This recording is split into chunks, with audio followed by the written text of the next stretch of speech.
Hello, hello, hello. Welcome to YAP Back. I yap and you yap back. So let's get down to business. Let's get down to business. No more Sunwell. Well, that was a interesting suggestion. I wasn't necessarily prepared to witness as such, or I wasn't necessarily expecting Blizzard to suggest getting rid of the Sunwell. It's been such an integral part to Cinderai and Blood Elven society and just like their culture. It is the core of what it means to be a blood elf in some ways. The lineage and the story of the blood elves has been orbiting the Sunwell since they became blood elves and were high elves once upon a time. So in some ways it's even like, how dare you? How dare you even suggest not having a Sunwell anymore? But I think is it a great twist? I don't know if it's a great twist. Um, for me, it's something different. It's a bit more. There's consequences to the actions, and to the circumstances of midnight, rather than it just being a we restore Lura, and wow, um, like, oh, it's fine. We're gonna put some light into the Sunwell, and now, bam, she back. The Sunwell is back once more. I think, you know, even the fact that at the start it was like, even like seeing that the Sunwell is described as being aggressive, almost as if it is like sentient, um, which is possible. It could be, as it's technically Azeroth's blood, but I think that was a very interesting sort of thought to look at it and to look in the lens of what is the Sunwell now, and like what is it going to be in the future, um, rather than just being something that sits there and allows communion with their blood elven ancestors, and to sort of have that like um, culture and almost religion with the light, being bound like it's a holy, it's a sacred place. Um, but yeah, I think it was a really great thought to pass, and that's what I sort of want to delve into in this episode. Is sort of what are we thinking about that suggestion, almost like, and what does that mean for the blood elves? And it's sort of like easy to fall into that trap of it becoming, we're now sort of, are we not just being night elves then, like, by getting rid of that? But I don't think that would happen, because night elf, I feel like night elven society, it wasn't rooted ever in druidism, but obviously druidism was becoming a much more popular practice, I guess, especially after the War of Ancients. That's like began with Malfurion, and within the rebellion, as I sort of chose a path away from the magics of the arcane. So would that mean, like, with the fast riders, like, will we delve more into the fast rider side of things? I don't think, not necessarily, because magic would still be a big part of blood elven culture. Um, but I just think that is definitely like a big question mark, I guess, for me, is sort of like, where do they go from here then, with that, and sort of how are they going to remain differentiated from being night elves, and sort of what do they orbit around? Like, the night elves orbit around the world trees, nature, a loon, and I think that's the other thing. Like, night elves have a loon, and that's another big one that their culture and religion orbits around. But we don't necessarily have that apart from the light, for the blood elves, and even then, obviously, we're definitely seeing different sides to light in midnight, which is really cool to explore. So yeah, what does it mean for the blood elves? For me, it would definitely be a great journey to go on, to sort of have to witness them going through that loss. It would be a loss again, that loss, and I think that's why people fear it, or the Blood Elves would fear it, is because it is something so sacred that they've lost. They've lost once. Well, actually, technically, they've lost twice. And they've managed to restore it again in different ways, in different formats. So I think it's like we've already lost it twice. Like you wouldn't want to lose it a third time almost, since you've just got it back. And I think that's like one good thing to sort of take into context with Blood Elves, and just elves in general, is their long lifespan, um, and that idea of like, well, for what may seem for humans as like years ago, may only feel like passing like moments, or only a week, or only months for them, in terms of actually just having lost to Sunwell, or just having it back. So I think it would definitely be it would be a grief. There would be a story of grief to explore, but also in that I think there's also there would be definitely a story of grief to explore.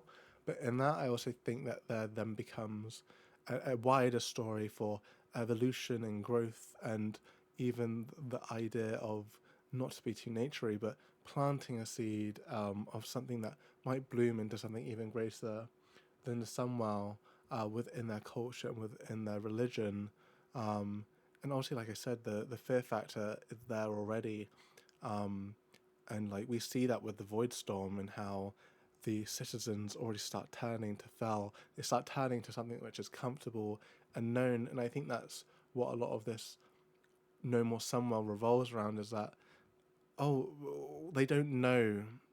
No one knows really, apart from a few people, um, of what it means to have no Sunwell, and the despair that brought them, especially from the Leandrin's perspective that we get. It's a dark place, and it's a hopeless place to be in, for something that's so poignant, to their beings, and to their cause, and to their culture, and to them as people. And it's a way for them to actually connect with their ancestors and with their culture. Like I said, it's a very holy place. So I think it would create interesting narratives to see and look down what paths the Blood is going to go down. Like, is there going to be a faction of, like, I don't want to say fell elves, but like Blood elves that resort back to using fell, that already have. We've also got the prey system in that, and if that's going to become a more canon thing in the story, like, is that going to become a more popular, like, sort of anguish, I guess, would be the source of the thing. And like, again, people would be feeling anguish in the loss of the Sunwell, so it might actually be a great story beat to have that be a propeller, of people sort of turning to that as a power, as a source for something. But I also then think that the light would remain with them. It would just be a different way.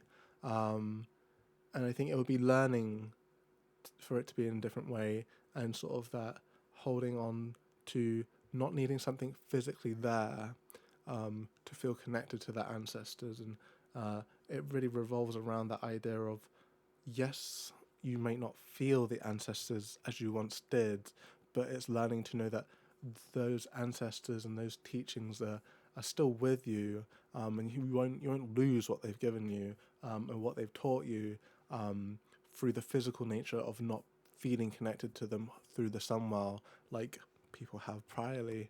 And I think that sort of, for me, is a good lead into, why actually having no Sunwell, for me, would make the cinematic for All That Is Sacred even more powerful and impactful. And I think it is a great opportunity to see how the Anjan's character has grown, and how unshakable her faith is now, compared to what it was. Um, Obviously, the circumstances of losing to someone would be very different, because it would be to save Silver Moon, in that sense. whereas like they didn't really with the scourge there was no choice. It was taken from them. So I think having that levity of actually like we have a choice in this and we sort of have some control into our own desires for how we want to sort of move forward and what's best for us. I think it would be a really great story arc for Leandrin to be willing to let go of it, because in all that is sacred, we see how amazed she is as a child by the Sunwell and the teachings that she receives from her father about the Sunwell and about having an illuminated path in the light and the dazzling light that you have in the Sunwell, and how that grace and how being connected to the light means that she is connected with everything that is sacred, and you consider ancestors as sacred, the Sunwell is sacred.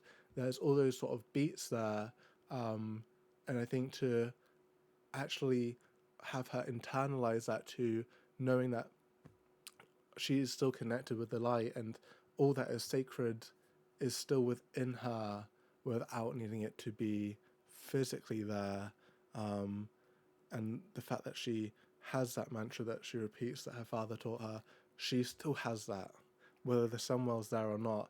And I think it would be such an amazing story like finish for her character to come to that realization in a way that she has grown so strong, so unshakable in her faith that we see throughout Midnight, that she's actually willing to let go of such a momentous font of power, of lineage, of culture, to see a different future, to see a new future that I don't think we would get otherwise. For me, losing the Sunwell, there's so much more to explore than keeping it around. And I think we've already lost the Well of Eternity as such. We've lost the Nightwell. Like that should just fade out. And like, yeah, we would lose the Sunwell, and I think that's fine. And I think it is that it would be such a great story to explore that, it would be fine to lose that to lose things in a sense. Like it's that idea of yes, you may lose something physically, but you don't necessarily lose it physiologically. And yeah, I think that's what I would want them to explore personally. If we get that or not, who knows? And I think it also allows a great opportunity to sort of changing of guard as such. Like many creators I watch and follow, is that we've had so many heroes now over the past 20 years. We've had this. Okay, we've had the same heroes now for the past 20 years. You know, I think in order for the story to move on and progress in this trilogy-like expansion, we're gonna need big consequences, but we're also we need those consequences, and we need impactful, meaningful story plots and beats to happen, so that we can new things can grow, new things can bloom, new characters from the Blood Elves can come into the light, Lorthamar can retire, or move into a mentorship role. Leandrin can move into more of a mentorship role, which we sort of do see. But I think, yeah, that changing of guard to have new heroes to rise up and to come up, because the Blood Elves have so much more story there. And I think, actually, I just thought about it, like, from not having a Sunwell, but, if there is no Sunwell, but a lot of the Blood Elf population are still going to remain very much within the light and sort of, I won't say bound to the light, but their conviction and belief in the light will remain. I think it opens up such a great story device for them to, them with the High Elves to reconnect with the Arathi, you know, because I'm sure, well, at some point we're going to go visit the Arathi Empire and sort of reconnect with the Arathi Empire, and like, and maybe through that reconnection, that they might find a way again, a way forward, to sort of set themselves, not set themselves back up, but find a new faith. I think that's it. To find faith in something else that isn't the Sunwell, and yeah, and sort of see what that evolves into. And with that, we can have new Blood Elven heroes that will embark on that journey, to reconnect and sort of rekindle old lineages and old friendships, of family, like old families. I think that would just be quite an exciting thing to see and explore. And with that, everyone, thank you for watching Yap Back. I hope you yap back in the comments below. And as always, please like and subscribe if you enjoy this content, and look forward to more in the future.